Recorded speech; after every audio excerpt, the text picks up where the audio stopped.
இல்லந்தோறும் மூவர்ண கொடி வலைதளத்தில் 5 கோடிக்கும் மேற்பட்ட மூவர்ண கொடி செல்ஃபி படங்கள் பதிவேற்றப்பட்டுள்ளன. இந்தியா சுதந்திரத்தின் 76வது ஆண்டு தொடங்கிய நிலையில் இல்லந்தோறும் மூவர்ண கொடி ஏற்றும் ஹர் ஹர் திரங்கா இயக்கத்தை பிரதமர் மோடி அறிவித்தார்.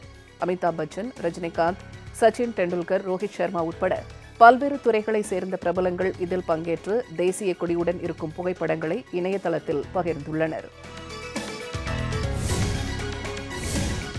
தமிழக என்ஜினியரிங் கவுன்சிலிங்கு விண்ணப்பித்த 1,69,000 மாணவர்களுக்கான தரவரிசை பட்டியல் இன்று வெளியாகிறது.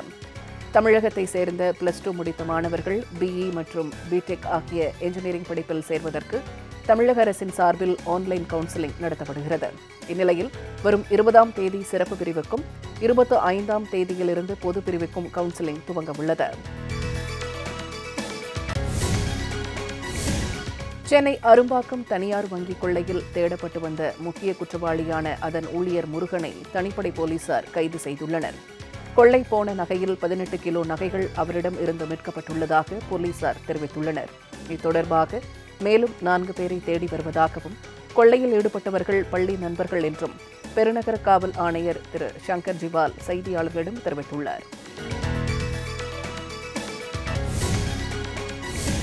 இந்திய சுதந்திர திருநாளை போற்றும் வகையில் நியூயார்க் நகரில் அமைந்துள்ள உலக வர்த்தக மையத்திலும் மூவர்ண கொடிக்கு கௌரவம் அளிக்கப்பட்டது.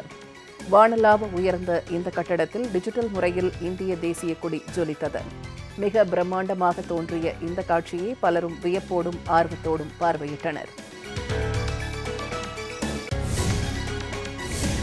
இந்தியாவில் பவள விழா ஆண்டு சுதந்திர தினத்தை ஒட்டி ஜம்மு காஷ்மீரின் சியாச்சின் பனிமலை பிரதேசத்தில் இந்திய ராணுவம் தேசிய கொடியை ஏற்றியது. உலகின் மிக உயரமான போர் முனை பகுதி என அறியப்படும் இந்த இடத்தில் ரத்தத்தை உறைய வைக்கும் கடும் குளிரையும் பொருட்படுத்தாமல் ராணுவ வீரர்கள் சுதந்திர தினத்தை கொண்டாடினர். அங்கு பட்டொளி வீசி பறைந்த மூவர்ண கொடிக்கு அவர்கள் மரியாதை செலுத்தினர். ஜம்மு காஷ்மீரின் கத்துவா மாவட்டத்தில் பெய்து வரும் கனமழையால் அங்குள்ள உஜ் நதியில் வெள்ளப்பெருக்கு ஏற்பட்டுள்ளது. அங்குள்ள சமவெளி பகுதியில் இடைவிடாமல் பெய்த கனமழையால் பல இடங்களில் தண்ணீர் பெருக்கெடுத்து பாய்கிறது. இதனை கருத்தில் கொண்டு ஆற்றின் கரையோர பகுதிகளில் வசிக்கும் மக்களுக்கு எச்சரிக்கை விடுக்கப்பட்டுள்ளது. பீகார் மாநில அமைச்சரவை விரிவாக்கம் இன்று காலை 11:30 மணி அளவில் நடைபெறவுள்ளதாக அறிவிக்கப்பட்டுள்ளது. சட்டசபையில் அதிக எண்ணிக்கையில் எம்எல்ஏக்களை கொண்ட ராஷ்டிரிய ஜனதா தளம் சார்பில் 16 பேரும், ஜேடியு சார்பில் 11 பேரும் அமைச்சர்களாக வாய்ப்புள்ளதாக கூறப்படுகிறது. மேலும் காங்கிரஸ் கட்சிக்கு 2 அமைச்சர்கள், ஒரு சுயேட்சை எம்எல்ஏ உட்பட 31 எம்எல்ஏக்கள் அமைச்சர்களாக பதவியேற்க உள்ளனர். சமீப காலமாக நீதிபதிகளை தனிப்பட்ட முறையில் விமர்சிக்கும் போக்கு அதிகரித்து வருவதாக உச்சநீதிமன்றத்தின் தலைமை நீதிபதி என்.வி. ரமணா தெரிவித்துள்ளார். நீதிபதிகள் அளிக்கும் தீர்ப்புகளை விமர்சிக்க எந்த ஒரு நபருக்கும் உரிமை உள்ளது என தெரிவித்த திரு என்.வி. ரமணா, நீதிபதிகளை தனிப்பட்ட முறையில் விமர்சிப்பதை ஏற்க முடியாது என தெரிவித்துள்ளார். குறுகிய காலம் பதவியில் இருந்தாலும் அதிகமான வழக்குகளுக்கு தீர்வு காண முயற்சிப்பேன் என அவர் கூறினார்.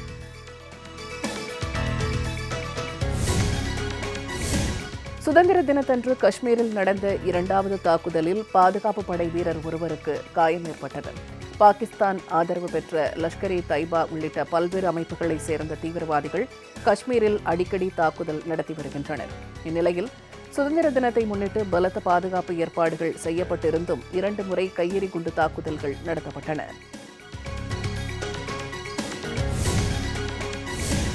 உத்தரப்பிரதேச மாநிலம் மைன்புரி அருகே வீட்டுக்குள் பாய்ந்த ட்ரக் வண்டியில் சிக்கி காவல்துறை அதிகாரி உள்ளிட்ட 4 பேர் உயிரிழந்தனர். காயமடைந்தவர்கள் மருத்துவமனையில் அனுமதிக்கப்பட்டு சிகிச்சை பெற்று வருகின்றனர். கிரியா பீபால் என்ற நகருக்கு செல்லும் பாதையில் சென்று கொண்டிருந்த அந்த ட்ரக் வண்டி கட்டுப்பாட்டை இழந்து தாறுமாறாக ஓடி பின்னர் வீட்டுக்குள் பாய்ந்தது. இதில் முன்னாள் காவல் துணை ஆய்வாளர் மற்றும் அவரது மனைவியும் ட்ரக் வண்டியில் இருந்தவர்களும் உயிரிழந்தனர்.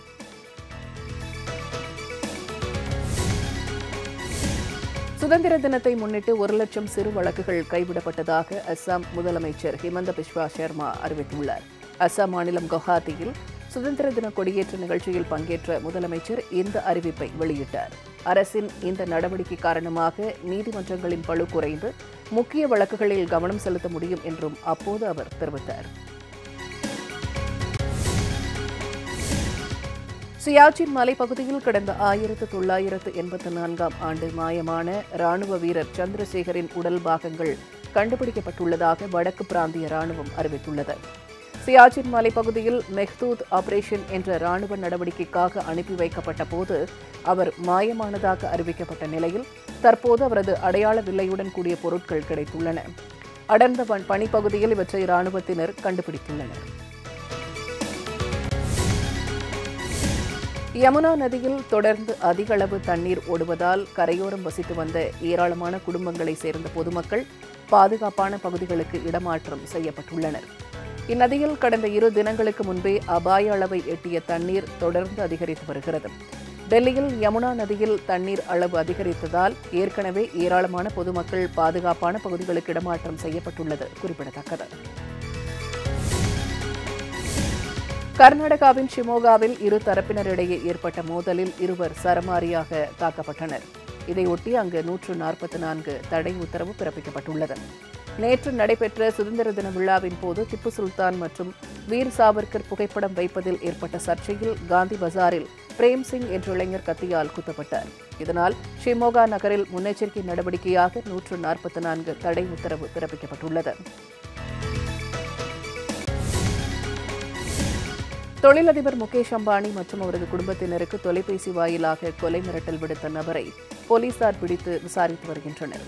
மும்பையில் உள்ள ரிலையன்ஸ் மருத்துவமனைக்கு 3-4 முறை வந்த இந்த தொலைபேசி அழைப்பு தொடர்பாக காவல் நிலையத்தில் புகார் அளிக்கப்பட்டது. இதையடுத்து தொலைபேசியில் கொலை மிரட்டல் விடுத்த நபரை போலீசார் தேடி வந்தனர். நீண்ட தேடுதலுக்கு பிறகு கொலை மிரட்டல் விடுத்த 56 வயதான விஷ்ணு என்ற நபரை போலீசார் கைது செய்தனர். அந்த நபர் மனநலம் பாதிக்கப்பட்டவர் என்பது முதற்கட்ட விசாரணையில் தெரியவந்துள்ளது.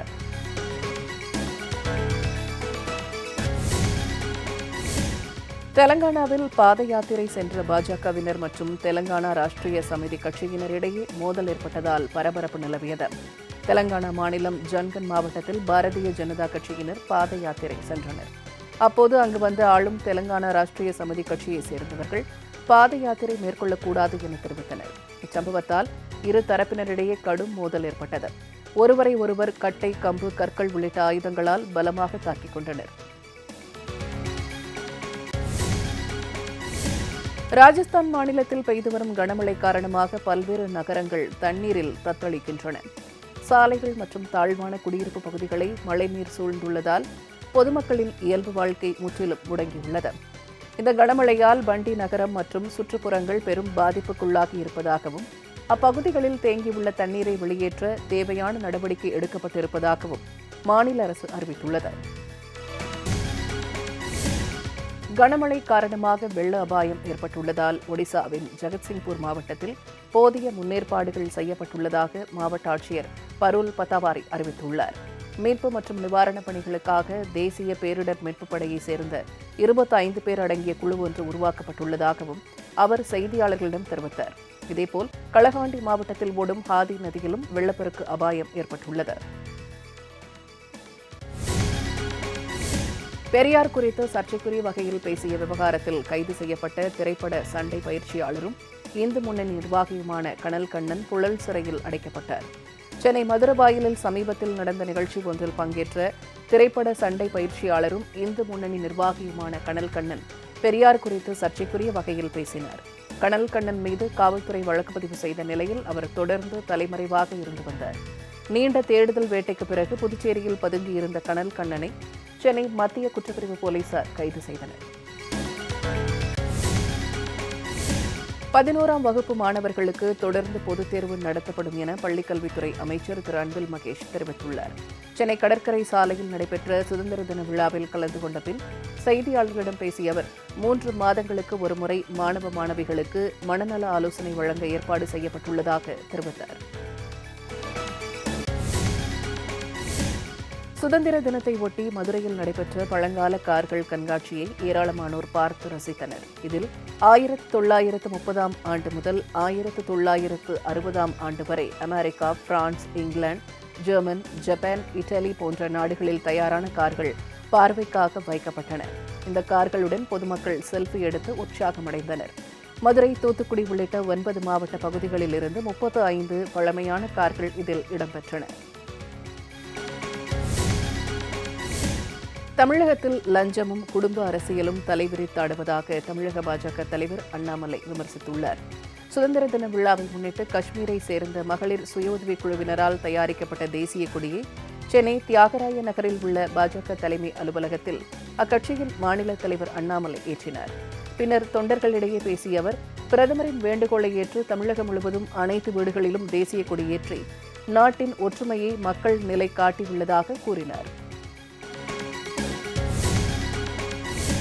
தொடர் விடுமுறைக்காக சொந்த ஊருக்கு சென்றவர்கள் திரும்பி வர வசதியாக தமிழ்நாட்டில் அனைத்து முக்கிய நகரங்களிலிருந்தும் வழக்கமான பேருந்துகளுடன் கூடுதலாக 850 பேருந்துகள் இயக்கப்பட உள்ளது. தொடர் விடுமுறையை ஒட்டி பல்வேறு இடங்களுக்கு சென்றவர்கள் திரும்பி வர இயலாத வகையில் தனியார் பேருந்து உரிமையாளர்கள் கட்டணங்களை உயர்த்தியுள்ளனர். அவ்வாறு உயர்த்தினால் ஆம்னி பேருந்து உரிமையாளர்கள் மீது கடும் நடவடிக்கை எடுக்கப்படும் என அரசு ஏற்கனவே எச்சரித்துள்ளது. தமிழகத்தில் கோவிட் தொற்று 1000க்கும் கீழ் குறைந்து நேற்று ஒரே நாளில் 703 பேர் பாதிக்கப்பட்டுள்ளனர். இதுகுறித்து பொது சுகாதாரத்துறை வெளியிட்டுள்ள செய்திக்குறிப்பில், தமிழகத்தில் நேற்று 24,103 பேருக்கு பரிசோதனை நடைபெற்றதாகவும் இதில் 703 பேருக்கு தொற்று உறுதியானதாக கூறப்பட்டுள்ளது. தமிழகத்தில் கோவிட் தொற்றால் பாதிக்கப்பட்டு சிகிச்சை பெற்று வருவோரின் எண்ணிக்கை 7,145 உள்ளது. சென்னை குரோம்பேட்டை அருகே சுதந்திர தின விழாவை கொண்டாடிவிட்டு வீடு திரும்பிய +2 மாணவி மீது அரசு பேருந்து மோதியதில் அவர் சம்பவ இடத்திலேயே உயிரிழந்தார். குரோம்பேட்டையைச் சேர்ந்த லட்சுமி ஸ்ரீ அங்குள்ள தனியார் பள்ளியில் +2 படித்து வந்துள்ளார். அவர் இன்று தனது பள்ளியில் நடைபெற்ற சுதந்திர தின விழா நிகழ்ச்சியில் கலந்து கொண்டுவிட்டு சைக்கிளில் வீடு திரும்பியுள்ளார். அப்போது அந்த வழியாக வந்த மாநகர பேருந்து ஒன்று மாணவி மீது மோதியதில் மாணவி லட்சுமி ஸ்ரீ சம்பவ இடத்திலேயே பரிதாபமாக உயிரிழந்தார். இந்தியாவின் மிகப்பெரிய பொதுத்துறை வங்கியான SBI MCLR அடிப்படையிலான அனைத்து கடன்களுக்கான வட்டி விகிதத்தை 0.20% உயர்த்தி அறிவித்துள்ளது. அதன்படி 3 மாதங்களுக்கான வட்டி விகிதம் 7.35%ஆகவும் 6 மாதங்களுக்கான வட்டி விகிதம் 7.65%ஆகவும் உள்ளது. வட்டி விகித உயர்வால் SBI வங்கியில் வீட்டுக்கடன், வாகன கடன், தனிநபர் கடன் உள்ளிட்ட கடன்களை பெற்றவர்களுக்கான மாத தவணை அதிகரிக்கிறது. ஆம்பூரில் கடந்த 1 மாத காலமாக மின் விளக்குகள் எரியவில்லை என்று நகராட்சிக்கு பலமுறை புகார் அளித்தும் நடவடிக்கை எடுக்கவில்லை என்பதால் ஆத்திரமடைந்த பொதுமக்கள் தீப்பந்தம் ஏந்தி போராட்டத்தில் ஈடுபட்டனர். திருப்பத்தூர் மாவட்டம் ஆம்பூர் நகராட்சிக்குட்பட்ட 27வது வார்டில் பெருமாள் கோவில் வீதி, காமராஜர் சாலை 6வது வீதி மற்றும் பைபாஸ் சாலை இணைப்பு ஆகிய பகுதிகளில் சுமார் 15க்கும் மேற்பட்ட தெருக்களில் மின்விளக்குகள் எரியவில்லை என போராட்டத்தில் ஈடுபட்ட பொதுமக்கள் தெரிவித்தனர். கோவை அருகே கிராம சபை கூட்டத்தில் பொதுமக்களின் மனுக்களை பெற ஊராட்சி தலைவர் மறுத்துவிட்டதால் மீண்டும் கிராம சபை கூட்டத்தை நடத்த பொதுமக்கள் வலியுறுத்தியுள்ளனர். தீத்திப்பாளையம் ஊராட்சி சார்பில் நடைபெற்ற கிராம சபை கூட்டத்தில் பங்கேற்ற பொதுமக்கள் பல்வேறு கோரிக்கைகளை அளித்தனர். ஆனால் அவற்றை ஊராட்சித் தலைவர் புல்லட் கந்தசாமி உதாசீனப்படுத்தியதாக பொதுமக்கள் புகார் தெரிவித்துள்ளனர். இதுகுறித்து வட்டார வளர்ச்சி அலுவலர் கணேசனுக்கு பொதுமக்கள் தகவல் தெரிவித்ததை அடுத்து நேரில் வந்த கணேசன் மாவட்ட ஆட்சியரிடம் அனுமதி பெற்று மீண்டும் கிராம சபை கூட்டத்தை நடத்த முயற்சி மேற்கொள்ளப்படும் என்று கூறினார். கோவை அருகே டாஸ்மாக் கடை பாருக்குள் அதன் கேஷியர் வெட்டி கொலை செய்யப்பட்ட CCTV காட்சிகள் வெளியாகியுள்ளன. சிவகங்கையை சேர்ந்த காளையப்பன் என்பவர் கோவை மாவட்டம் மேட்டுப்பாளையத்தை அடுத்துள்ள சிறுமுகையில் செயல்பட்டு வரும் மதுபான கடை பாரில் கேஷியராக பணியாற்றி வந்தார். நேற்று முன்தினம் காலை பாருக்குள் புகுந்த கும்பல் ஒன்று காளையப்பனை சரமாரியாக வெட்டிக் கொன்றது. இதில் அவர் சம்பவ இடத்திலேயே பலியானார். இந்த தாக்குதல் தொடர்பாக CCTV காட்சி தற்போது வெளியாகியுள்ளது. திருச்சி அருகே சுதந்திர தின கொண்டாட்டத்தை முன்னிட்டு கோவிலில் தேசிய கொடியேற்றப்பட்ட போது அதற்கு யானை மரியாதை செலுத்திய காட்சிகளை ஏராளமான பொதுமக்கள் இணையதளங்களில் பகிர்ந்து வருகின்றனர். திருவானைக்காவல் ஜம்புகேஸ்வரர் ஆலயத்தில் இந்த நிகழ்வு நடைபெற்றது. கோவிலில் அறநிலையத்துறை அலுவலர்கள் கொடியேற்றிய போது கோவில் யானை அகிலா தனது தும்பிக்கையை உயர்த்தி தேசிய கொடிக்கு மரியாதை செய்தது. திருப்பத்தூர் மாவட்டம் ஆலங்காயம் அருகே பள்ளி தலைமை ஆசிரியரை மிரட்டி திமுக கவுன்சில் தேசிய கொடியேற்றியதாக ஊராட்சி மன்ற பெண் தலைவர் குற்றம் சுமத்தியுள்ளார். சுதந்திர தினத்தை முன்னிட்டு ஆலங்காயத்தை அடுத்த பூங்குளம் அரசு மேல்நிலைப் பள்ளியில் ஊராட்சி மன்ற தலைவர் அஞ்சலி தினகரன் தலைமையில் தேசிய கொடி ஏற்றப்படும் என பள்ளி நிகழ்ச்சி நிரலில் குறிப்பிடப்பட்டிருந்ததாகவும், ஆனால் ஊராட்சி மன்ற தலைவர் வருவதற்கு முன்பாகவே பள்ளி தலைமை ஆசிரியரை மிரட்டி திமுக ஒன்றிய கவுன்சிலர் சங்கரன் என்பவர் கொடியேற்றியதாகவும் அஞ்சலி தினகரன் தெரிவித்துள்ளார். புதுச்சேரி கடல் பகுதியில் நெகிழி குப்பைகளை சுத்தப்படுத்தும் உலக சாதனை நிகழ்வை துணைநிலை ஆளுநர் தமிழிசை சவுந்தரராஜன் தொடங்கி வைத்தார். தனியார் நிறுவனம் ஏற்பாடு செய்திருந்த இந்நிகழ்வில் 75 படகுகளில் 75 சின்னத்திரை நட்சத்திரங்கள், 75 தேசிய கொடிகளுடன் 75 நிமிடங்கள் கடலில் பயணம் செய்து பிளாஸ்டிக் கழிவுகளை அகற்றி உலக சாதனை படைத்தனர். சென்னை எண்ணூர் கடற்கரையில் 150 மாணவிகள் தொடர்ந்து 30 நிமிடம் நடனமாடி ராஃபா புக் ஆஃப் வேர்ல்ட் சாதனை புத்தகத்தில் இடம் பிடித்தனர். சுதந்திர தினத்தை கொண்டாடும் விதமாகவும் பண்டைய பரதக்கலையை போற்றும் வகையிலும் நடைபெற்ற இந்நிகழ்வில் 5 வயது குழந்தைகள் உட்பட 150 மாணவிகள் கலந்து கொண்டனர். கும்பகோணத்தில் நடைபெற்ற வில்வித்தை போட்டியில் 100க்கும் மேற்பட்ட மாணவ மாணவியர் ஆர்வத்துடன் கலந்து கொண்டனர். கும்பகோணம் பாணாத்துறை மேல்நிலைப்பள்ளி விளையாட்டுத் திடலில் இப்போட்டி நடைபெற்றது. 6 மீட்டர் தொலைவு, 12 மீட்டர் தொலைவு என இரு பிரிவுகளில் நடத்தப்பட்ட போட்டியில் சிறப்பாக விளையாடி வெற்றி பெற்றவர்களுக்கு பரிசுகள் வழங்கப்பட்டன.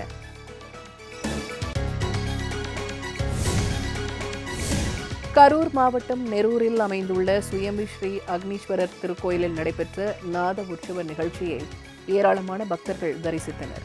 நிகழ்வில் 300 நாதஸ்வர இசைக்கலைஞர்கள் மற்றும் தவில் வித்வான்கள் பங்கேற்று ஒரே நேரத்தில் வாசித்தது பார்வையாளர்களை வெகுவாக கவர்ந்தது. பின்னர் சுயம்பு அக்னீஸ்வரருக்கு சிறப்பு பூஜை நடைபெற்றது. இதில் ஆயிரக்கணக்கான பக்தர்கள் கலந்து கொண்டனர்.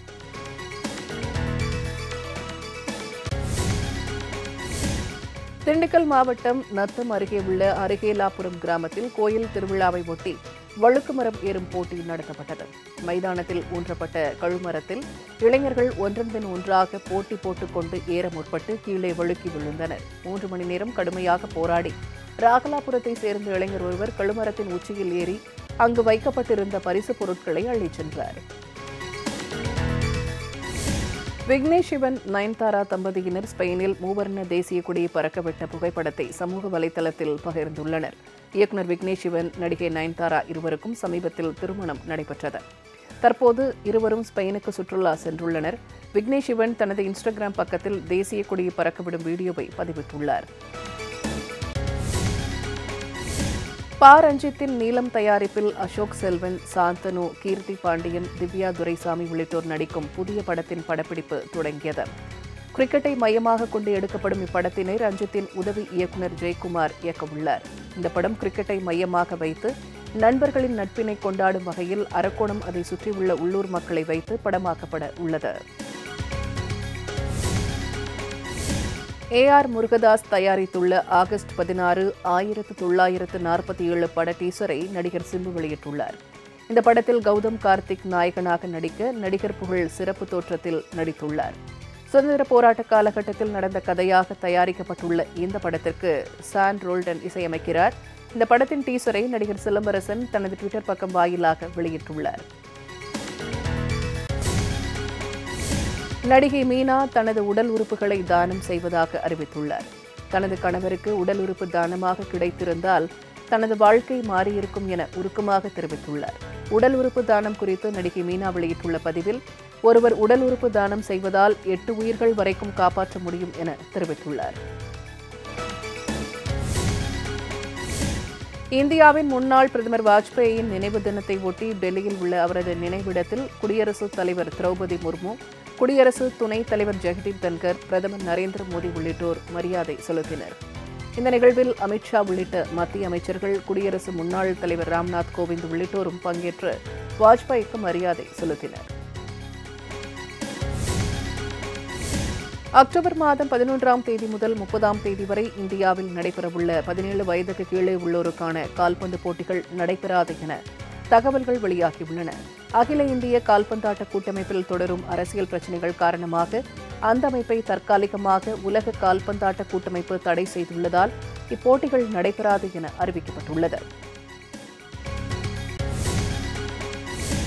சென்னை திருவொற்றியூர் பகுதியில் கடலில் மூழ்கி உயிரிழந்த 2 பேரின் உடல்கள் மீட்கப்பட்டுள்ளன.